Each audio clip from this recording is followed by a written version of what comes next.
예수님의 예루살렘 행적, 예루살렘에서 십자가에 못 박히시기 전 일주일간의 삶에서 가장 길었던 날, 가장 길게 느껴지셨던 날, 가장 여러 사람을 만나며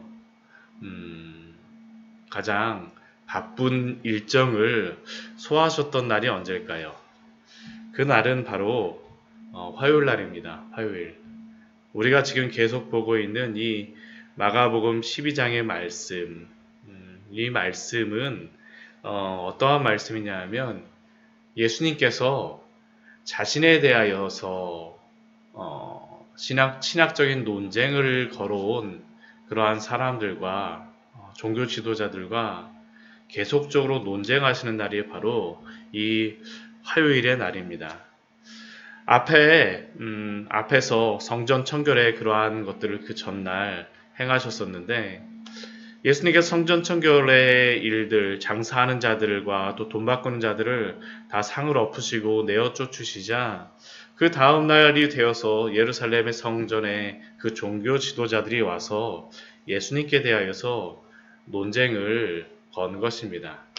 그래서 우리 오늘 말씀은 아니지만 앞의 말씀에서는 바리새인들을 중심으로 헤롯 당이 함께 와서 가이사에게 세금을 바치는 것이 옳습니까? 라는 그러한 질문으로서 먼저 논쟁이 시작되어지죠. 그리고 예수님께서는 동전을 보여주시며 가이사의 것은 가이사에게, 하나님의 것은 하나님에게 바치라라고 분명히 말씀하십니다. 그런데 그것으로만 논쟁이 끝나지가 않습니다. 바리새인을 예수님께서 잠잠하게 하시고 정치적인 그 헤롯 당의 그러한 사람들을 잠잠하게 하시자 이번에는 예수님께서 이번에는 사두개인들이 와서 예수님께 대하여 논쟁을 겁니다. 바리새인과 사두개인은 좀 신학적으로 다 다른 사람이죠. 이 사두개인이 와서 오늘 논쟁을 거는 그러한 주제는 무엇이냐면 바로 부활에 대한 논쟁입니다. 부활에 대한 논쟁. 우리 오늘 읽었던 18절 말씀을 보면 이 사두개인을 그냥 딱 한마디로 정리하죠. 부활이 없다 하는 사두개인들. 사두개인들은 놀랍게도 부활이 없다라고 주장하는 유대교 그러한 분파의 사람이었습니다. 왜 이 사람들은 부활이 없다라고 할까요? 바리새인들은 그렇지 않습니다. 사두개인들만 부활이 없다라고 그 사람들은 이야기해요. 왜냐하면 이 사두개인들이 철저하게 붙잡는 한 가지의 것이 있었습니다. 그게 무엇이냐면 모세오경을 붙잡았어요.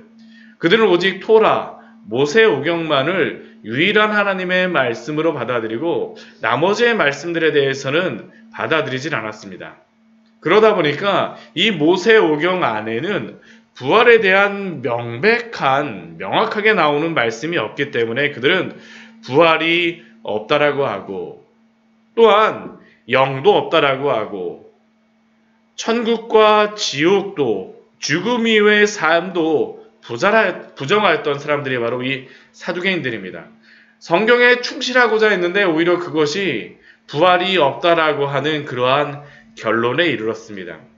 그리고 그들이 이렇게 생각하면서 이들이 부활이 있다라고 주장하는 사람들을 만날 때마다 질문하거나 했던 까다로운 질문이 있습니다. 그게 바로 오늘 예수님께 물었던 이 질문이에요.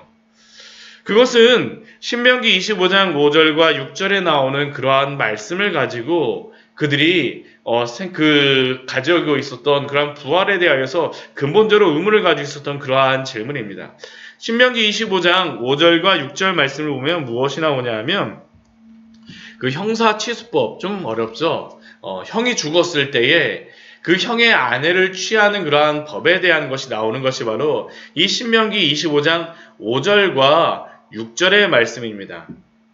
자식이 없어서 죽은 형제가 있으면 다른 형제가 그 형제의 아내를 취하여서 자식을 낳는 그러한 겁니다. 이것은 음란의 문제로 다루진 않습니다. 왜 그러냐 하면 죽은 형제의 대를 잇게 하기 위하여서입니다. 그리고 또 더 중요한 문제는 하나님이 주신 그 기업, 그 땅을 다른 지파에게나 또한 이방인에게 넘어가지 않도록 하기 위해서 하나님께서 그 이스라엘 백성들에게 주신 율법이 바로 이 형사취수법에 대한 그러한 율법입니다.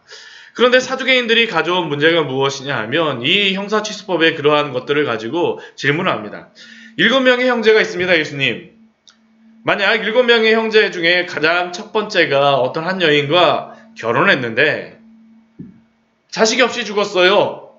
그래서 그 둘째가 다시 그 형수와 결혼했습니다. 근데 그 둘째도 그 자식을 또 낳지 못하고 또 죽었습니다.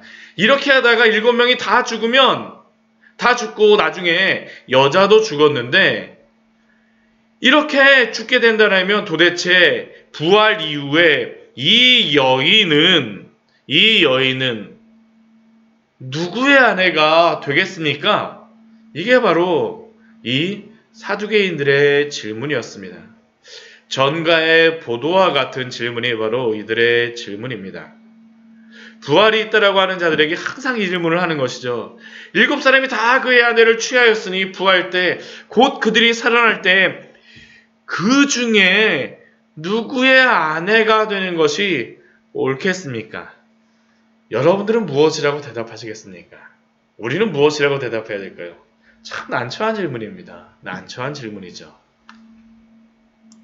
그런데 예수님께서 이들에게 대답하시는 그 대답이 무엇입니까?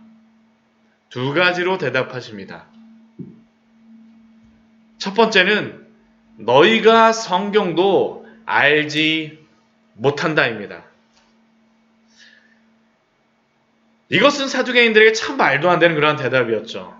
자신들이 오직 모세오경만을 받아들이며 모세오경에 대해서는 철저하게 다 암기하고 있는 사람들이다. 철저하게 알고 있고 그 모든 것들을 다 알고 있다는데 예수님께서 뭐라고 말씀하시냐면 너희가 그렇게 붙잡고 있는 그 모세오경의 성경도 알지 못한다입니다. 그 2번째는 무엇이냐면 하나님의 능력도 알지 못한다라는 것이 바로 예수님의 책망이었습니다. 참 뼈 아픈 것이죠. 성경도 알지 못하기 때문에 하나님을 알지 못하는 것도 당연한 겁니다. 먼저 예수님께서 25절 말씀에서 왜 이들이 하나님의 능력을 알지 못하는 자라고 말씀하시냐 하면 25절 말씀을 보면 이렇게 말씀하시죠. 사람이 죽은 자 가운데서 살아날 때에는 장가도 아니하가고 시집도 아니가고 하늘에 있는 천사들과 같으니라. 지금 예수님께서 이렇게 말씀하시는 이유는 다른 것이 아닙니다. 너희들이 지금 부활이 없다라고 판단하는 이유가 무엇이냐? 그것은 바로 이 세상의 기준으로, 이 세상의 생각으로 하나님을 판단하며 그 기준에서 하나님의 나라가 이루어질 것이다라고 너희가 착각하고 있는 것이 아니냐라는 게 바로 예수님의 질문이죠. 너희의 생각으로 왜 하나님을 판단하냐라는 것이 바로 예수님의 질문입니다. 부활 이후의 세상은 지금 이 세상과 다른 것이 당연한 것이 아니겠느냐라는 게 바로 예수님의 대답이고 부활 이후의 육체도 지금의 육체와 동일하지 않다라는 겁니다. 왜 너희가 가지고 있는 이 세상의 생각을 가지고 그 가치관을 가지고 그 잣대를 가지고 왜 하나님을 판단하며 하나님의 그러한 능력을 판단하냐는 것이 바로 예수님의 질문이었고 바로 이들의 심각한 오류였습니다. 하나님의 능력을 자신들이 알고 있는 지식으로 판단하였던 사람들이 바로 이 사람들, 사두개인들입니다. 이들은 하나님의 말씀을 믿는다라고 하며 충실하고자 하였으나 하나님의 능력에 대해서는 믿지 않았습니다. 결국 이들은 부활을 믿지 않는 결론에 이르렀던 것이죠. 하나님도 사실은 믿지 않는 것입니다. 그리고 이들에게 더욱 뼈가 아픈 예수님의 그러한 질책은 무엇입니까? 성경을 알지 못한다라는 것이죠. 성경을 알지 못한다. 이들이 왜 하나님을 알지 못하겠습니까? 성경을 사실은 알지 못하기 때문입니다. 그 예로 예수님이 예를 드시는 말씀이 있습니다. 우리 26절의 말씀이죠. 죽은 자가 살아난다는 것을 말할지인데 그리고 예로 드는 말씀이 무엇입니까? 출애굽기의 말씀이에요. 모세오경을 그렇게 붙잡고 있는 이들에게 부활이 있다라는 것을 논증하기 위해서 예수님께서 증명하시는 말씀, 그 증거 본문이 무엇이냐면 출애굽기의 말씀입니다. 너희가 모세의 책 중 가시나무 떨기에 관한 글, 이 글이 무엇입니까? 출애굽기 3장의 말씀이죠. 모세를 떨기나무 가운데 부르셨을 때 말씀하셨던 그 말씀, 기록되었던 그 말씀으로 예수님이 대답하십니다. 그 말씀이 무엇입니까? 아브라함의 하나님, 이삭의 하나님, 야곱의 하나님. 모세가 이스라엘 백성들에게 도대체 내가 그들에게 가고 무엇이라고 대답합니까? 아브라함의 하나님, 이삭의 하나님, 야곱의 하나님인 나를 하나님께서 말씀하시면서 대답하시는 것이죠. 나는 바로 아브라함의 하나님, 이삭의 하나님, 야곱의 하나님이다. 왜 이것을 부활의 논증으로서 예수님께서 대답하시겠습니까? 그것은 모세에게 지금 말씀하시는 그 하나님은 어떤 하나님입니까? 살아계신 하나님이에요. 모세에게 지금 말씀하시는다라는 것은 하나님이 살아계신다라는 겁니다. 근데 지금 예수님께서 말씀하시는 이 말씀, 아브라함의 하나님이라는 것은 이 살아계신 하나님 앞에서 아브라함이 어떤 존재냐면 살아있는 존재라는 거고요. 이게 다 현재형이에요. 이삭의 하나님 지금 살아계신 모세 앞에서 말씀하시는 그 하나님은 하나님 앞에서 이삭도 살아있다라는 겁니다. 야곱도 동일합니다. 야곱도 살아계신 하나님 앞에서 살아있어요. 그리고 모세 이전에 살아있던 이 사람들이 하나님 앞에서 살아있다라는 것으로서 모세 앞에서 말씀하신다는 것은 무엇입니까? 아브라함과 이삭과 야곱이 죽었으나 살아있는 자로, 부활한 자로 하나님 앞에 있다라는 겁니다. 결국 살아계신 하나님 앞에서 이들은 어떤 자여야 됩니까? 부활한 자일 수밖에 없다라는 것이 바로 예수님의 답변입니다. 지금도 살아계신 그 하나님 앞에서 모든 이 아브라함과 이삭과 야곱은 살아있고 또한 모세도 살아있고 부활이 있다라는 것을 예수님께서는 모세오경 중에 출애굽기의 말씀을 가지고 논쟁하셨습니다. 그래서 그 하나님은 어떠한 하나님이십니까? 27절 말씀 보면 이렇게 말씀하시죠. 하나님은 죽은 자의 하나님이 아니요 산 자의 하나님이시라. 너희가 크게 오해하였도다. 사랑하는 성도 여러분, 하나님이 날마다 여러분 앞에서 살아계신 하나님이십니까? 살아계신 하나님으로 믿으십니까? 하나님은 죽은 자의 하나님이 아니시오 산 자의 하나님이심을 믿으시기 바랍니다. 우리 앞에서 살아계신 그 하나님이 우리 앞에 계시지 않습니까? 바로 이 하나님이시죠. 이 하나님. 세상은 지금도 그렇지 않습니다. 지금 이 시대 가운데에서 과학이 말하는 것이 무엇입니까? 하나님이 있지 않다라고 이야기하죠. 철학이 말하는 것이 무엇입니까? 하나님의 존재를 부인하죠. 여러 가지 세상의 여러 가지 심리학, 많은 지식들, 하나님의 존재에 대하여 부인하며 하나님을 부인하는 그러한 사람들, 현대판 사두개인들입니다. 그러나 사랑하는 성도 여러분, 이 세상의 과학과 학문과 진리들, 그러나 그 진리들을 객관적인 진리를 잘 들여다본다면 하나님이 살아계시지 않다는 것을 결코 증명하지 않습니다. 그들은 그들의 생각을 가지고 하나님의 존재를 부인하고 있는 것입니다. 사랑하는 성도 여러분, 그들의 생각에 따라서 여러분들의 생각이 굴복하지 마십시오. 하나님의 그 말씀 앞에, 하나님의 그 진리 앞에 우리는 굴복하는 자여야 됩니다.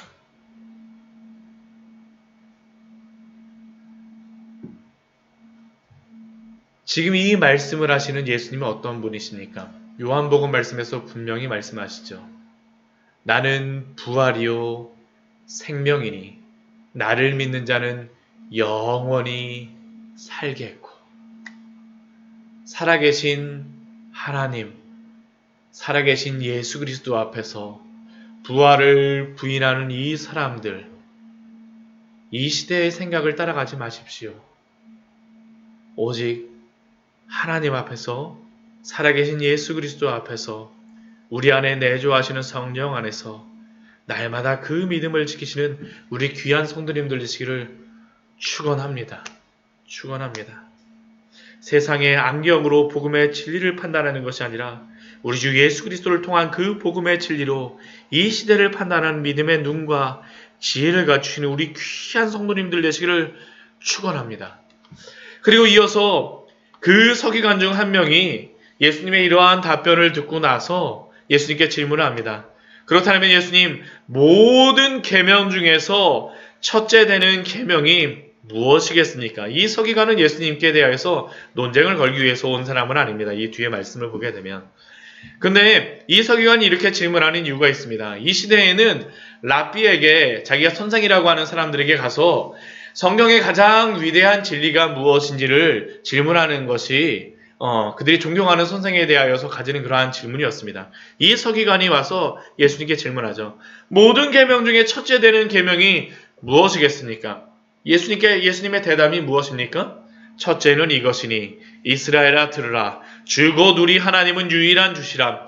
내 마음을 다하고 목숨을 다하고 뜻을 다하고 힘을 다하여 주 너의 하나님을 사랑하라 하신 것이요.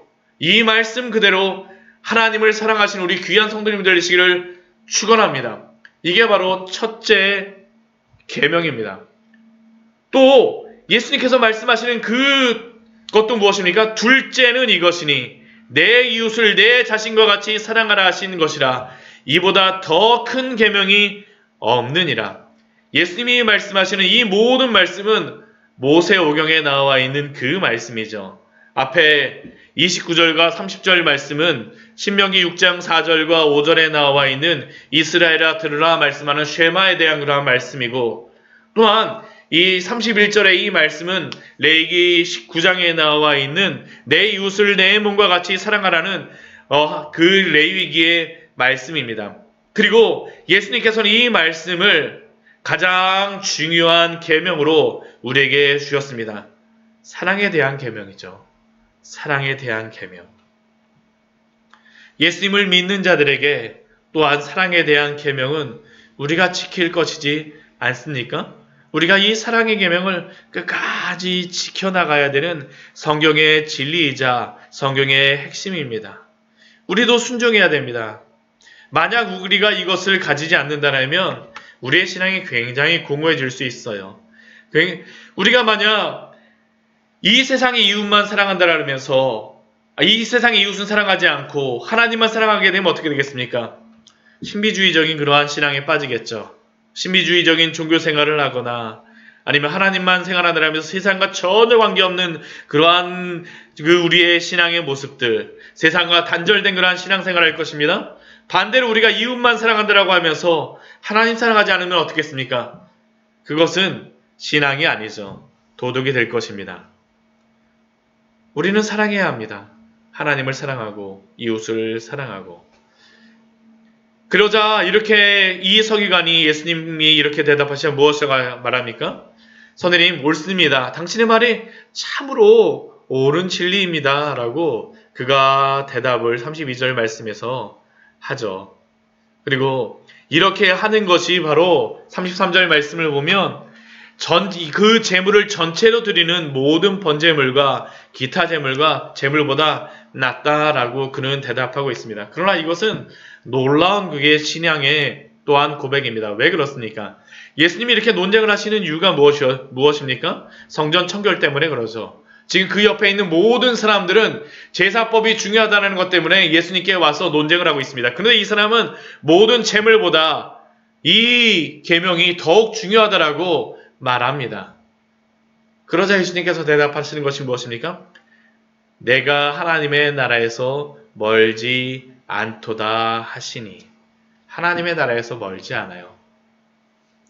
왜 이렇게 예수님께서 대답하실까요? 바로 예수님이 사랑이시기 때문입니다. 참되게 이렇게 사랑할 수 있는 분이 누가 있겠습니까? 바로 우리 주 예수 그리스도죠. 하나님을 사랑하심으로 순종하시고 자신의 이 모든 세상을 또한 사랑하시는 마음으로 십자가에 못 박히시지 않으셨습니까? 사실은 이 말씀, 이 두 가지, 이 첫째 되는 계명에 대한 말씀은 우리가 누가복음 10장 말씀에서 나오죠. 그 뒤에 나오는 말씀이 무엇이었습니까? 선한 사마리아인의 그러한 비유입니다. 참된 선한 사마리아인은 누구입니까? 바로 예수님입니다. 예수님이 우리를 사랑하여 주심으로, 하나님을 사랑하심으로, 그 말씀에 순종하심으로 말미암아 우리가 구원을 받지 않게 되었습니까? 그리고 이것을 믿는 자들에게는 영원한 생명이 있는 줄 믿습니다. 바로 복음을 믿는 것이죠. 그리고 이 복음으로 인해서 변화된 성도들은 어떻게 하겠습니까? 하나님을 사랑하며 이웃을 사랑하며 살아가게 됩니다.